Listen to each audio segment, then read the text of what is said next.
Come va, guys? It is Jed Wrestling here, back again with another video. WWE Clash in Italy is coming up on Sunday, not Saturday, May 31st, from Turin, Italy. And today we're going to talk about everything that I think is going to happen on this show. Starting off with the undisputed WWE Championship match, we have Cody Rhodes taking on the Ring General Gunther. So Cody, he was kind of directionless after WrestleMania, right? He just gotten punted in the head by Randy Orton, whom we haven't seen since. He was coming out with a black eye, had some nasty injuries going on. Then he got cleared for action and immediately was thrown right into the fire. Got choked out by Gunther after his match on SmackDown with Ricky Saints. And ever since then, this feud has kind of just been Gunther and Cody brawling, Gunther refusing to sign the contract. It's not been the craziest feud of all time, but I feel like a lot of Cody Rhodes' feuds are generally pretty boring, no offense. I do like Cody Rhodes. I think he's a good babyface. I think he's really, really good in the ring. Like, dude, all of Cody Rhodes' matches are usually just top tier. But his feuds aren't always the best for the WWE Championship, and I don't think his feud with Gunther here is any exception. But no doubt I am excited for this match. I do believe that Gunther is one of the best wrestlers in the entire company, as I've documented before, so it's definitely going to be really good from a technical standpoint. These are two guys who are just perfect at telling a story in between the ropes. Like, even if you just threw these guys together with absolutely no story, similarly to how you did, like, Crown Jewel 2024 and the Crown Jewel Championship match, they didn't really have much of a story going into that, and they still put on a great match. So I think they are going to put on another great match here. Is Gunther going to win the WWE Championship? I think not. I think this is going to be one of the rare Gunther losses. Cody Rhodes is probably going to hit a trifecta of Crossroads on Gunther to put him away. I think that would be befitting since Gunther's this big, like, final boss level guy, kind of on the level of, like, a Roman Reigns, where, like, you can't beat him, something like that. But Cody Rhodes, he has beaten Gunther, and I think he's going to do it again to retain the WWE Championship. And he will walk into SummerSlam and lose that title to Randy freaking Orton. Mark my words, man. We're going to see Randy Orton versus Cody Rhodes once again at SummerSlam in the main event. Hopefully a street fight, and Randy Orton is going to win that 15th world title. I'm keeping my fingers crossed for that. But my final prediction here is the American Nightmare Cody Rhodes. Sol Ruca has been making a splash on the main roster ever since she first debuted, but Becky Lynch definitely doesn't think so. Our next match is going to be for the Women's Intercontinental Championship, Becky Lynch versus Sol Ruca. We did see this at Saturday night's main event, but one, it wasn't for the title, and two, it was a pretty nothing match. It just ended when Becky Lynch pulled the referee Jessica Carr into a soul snatcher by Sol Ruca, and then the match just got thrown out by DQ. I definitely hope this match is going to be more extended because I think these two could have really good chemistry together if they're given enough time. This is one that I feel like could kind of go either way because, you look at Becky Lynch, she just won the Women's IC title back from AJ Lee at WrestleMania, right? And before that, she really didn't have a whole lot of credibility. It was kind of just like she tapped out a bunch of times. She's gotten pinned by a bunch of people like your Maxine Dupree's of the world. So I feel like a lot of people are going to want to see Sol Ruca win, though, because she's coming in with some popularity, and she hasn't won a single match since her debut. She lost to Liv Morgan, lost to Io Sky, and then lost to Becky Lynch by disqualification. I'm pretty sure they actually announced Sol Ruca as the winner of that, but she still didn't pin Becky Lynch's shoulders to the mat. She still didn't beat her clean. So I feel like some people are going to want to see Sol Ruca win here. But I think she's going to be protected in defeat here. We're going to see Becky Lynch use some form of underhanded tactic to defeat Sol Ruca. I think it'd be cool if they ran this back, maybe at SummerSlam. I'm kind of just fantasy booking SummerSlam here for some reason. We're only in May, guys. Don't worry.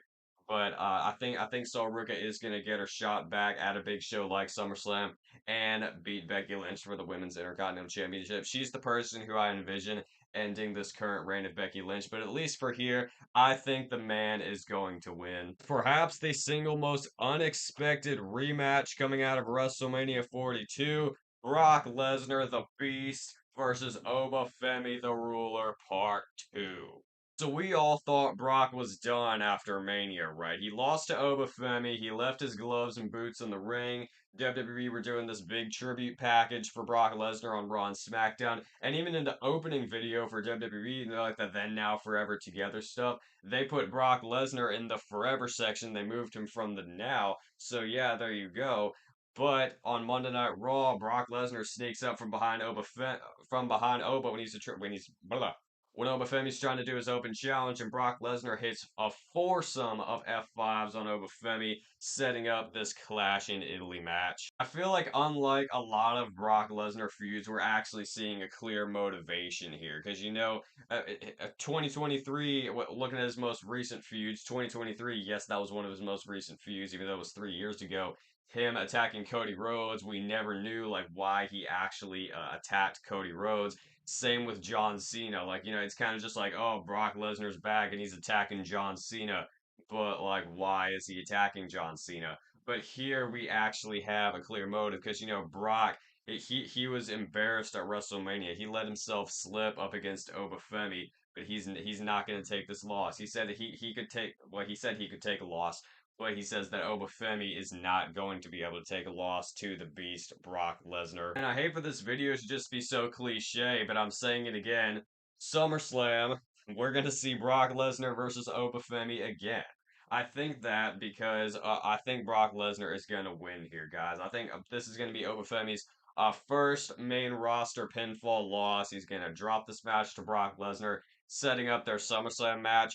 Now, if they wanted to do a Brock Lesnar retirement angle at SummerSlam, that's going to be really, really interesting. Because one, the WrestleMania retirement angle was really convincing and it was really good and all that, just because it was so unexpected.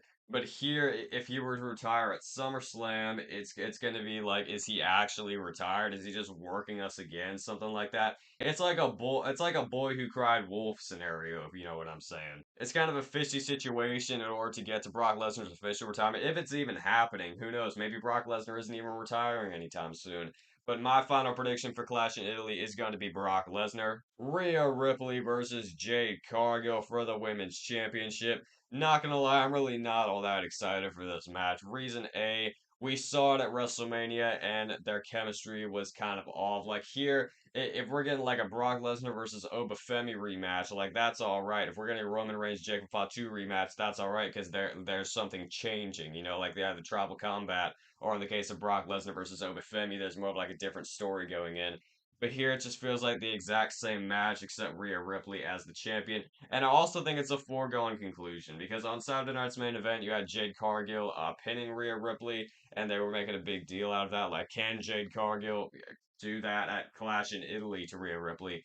But I feel like that makes it. I feel like since Jade came out on top on Saturday night's main event, that automatically means that she's going down at Clash in Italy. I think there's probably going to be some shenanigans going on. Michin and B-Fab, then Charlotte and Alexa and all that. But Rhea Ripley is going to prevail. She's going to hit Jade Cargill with a Riptide and retain her women's championship.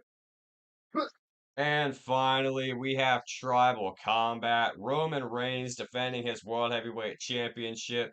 And the Ula Fala against Jacob Fatu. WWE has done a really poor job in explaining what Tribal Combat actually is to the new audience who might not be familiar with it.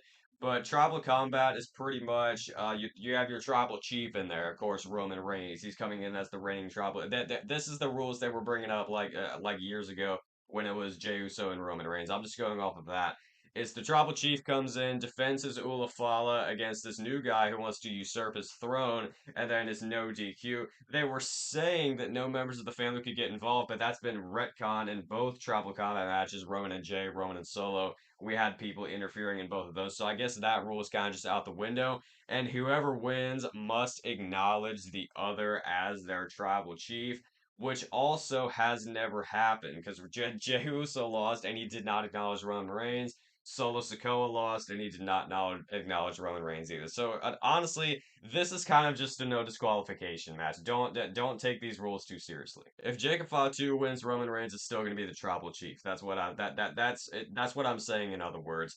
But as for this match, I think it's probably going to be the opener. Not going to lie, I think Cody and Solo, Cody and Gunther is going to be the main event here because Gunther, it's in Europe and all that. Gunther is really popular in Europe, so they're gonna want that they're gonna want to have Gunther in the main event there. But Roman and also the fact that Roman and Jacob main evented Backlash. But this match is definitely going to be fun. I did like their Backlash match a lot. I thought it was a good match. So here with the added tribal combat stipulation, it's only going to be better since there are pretty much no rules. And Jacob Fatu, he's an absolute savage. We saw in that street fight with Drew, with unsanctioned match with Drew McIntyre at WrestleMania, how savage he can truly get. But is Jacob Fatu winning the World Heavyweight Championship? No chance. Roman Reigns is retaining that title. Screw it. Let's just bring up SummerSlam again.